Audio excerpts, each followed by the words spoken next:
Hi everyone, welcome back to my vlog. This is an exciting one because it's the last one that I'm going to be doing from the US. The next time you see me, I am going to be in sunny Spain near Alicante is where we're staying. And it's just a little suburb off of the city there. So I can't wait. The clock is ticking. As you can see, there is stuff all around me, boxes. I'm in the middle of packing my suitcase. This is a bit of a challenge, trying to fit everything you want to bring with you for the next year into a small suitcase.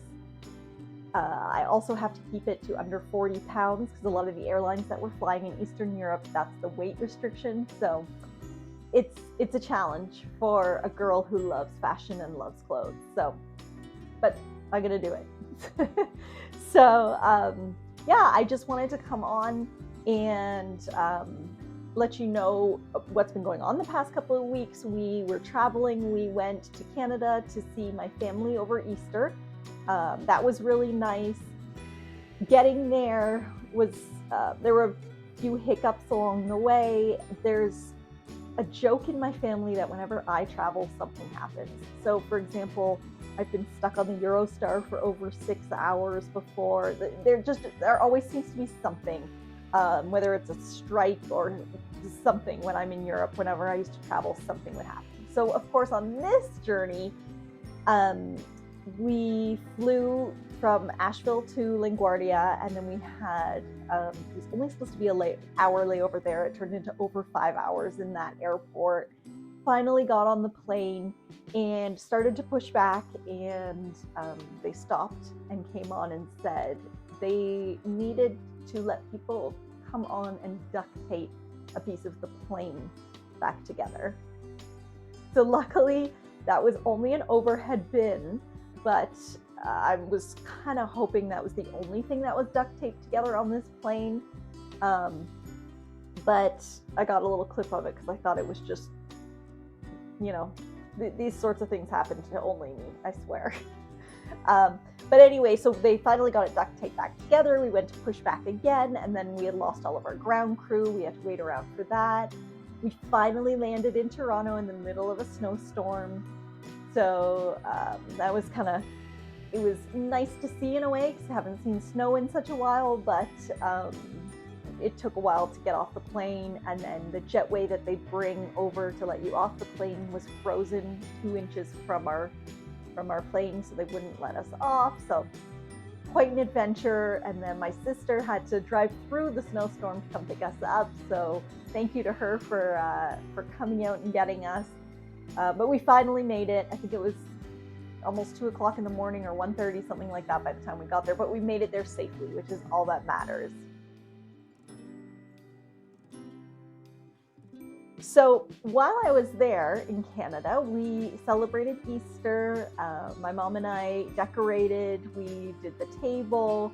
Nothing too fancy, just a few things that she had picked up and that we had in the house. We used a wreath actually as kind of just a little place where we put some Easter eggs and things in the middle of the table to make it look nice. And while I was there, my mom was showing me some of her work that she's been doing lately, and I get all my artistic ability from my mom, so I wanted to show you some of her stuff, and she didn't know I was filming it, so she's quite shy about showing some of her stuff, so I'm going to show it for her. So she does stained glass. She's also just gotten into felting like I have, so it was really neat to see what she's been creating and what she's been up to. So I thought I'd show it with you guys and share with you some of her work. While I was in Canada, I was talking to my mom about the stuff that we do, and she suggested that I show you all some of my embroidery work. So this is Luneville embroidery or Tambour embroidery, and this is what I was trained in France. I went and I spent some time with Lesage, which is an atelier owned by Chanel, and I was certified in haute couture, beadwork, and embroidery. And I love this technique. I have, if you go on my older YouTube videos, I have tutorials about some of the the techniques and things. And I do also teach classes. I'm not teaching anytime lately or soon because of our travels, but I do sometimes teach classes in the technique. So I just wanted to show you before I packed it away, because after I show you this, it's going straight back into a box, into storage. So this is the piece that I made when I was in Paris studying. So this is the piece that you have to create. Hopefully it's in focus there. This is the piece you have to create in order to be certified with Lesage.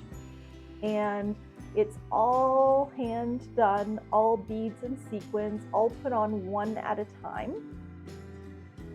Let me see how close I can get it up to kind of give you an idea here without it going out of focus. So it's really a labor of love, because this is not done with a needle and thread. It's done with something called a Luneville hook. And it looks like a very, very tiny crochet hook.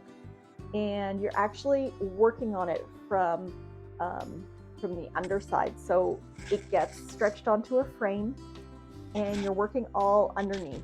Your stitches, your beads, everything you're putting on is going underneath. So it's more about feeling than really seeing, because you don't see what you've created until you flip it back over to the other side. So this was my piece here. Took hours and hours and hours of work, and it's funny because everybody says to me, you should frame it and you should do it, and I'm proud that I did it, but I don't like the design.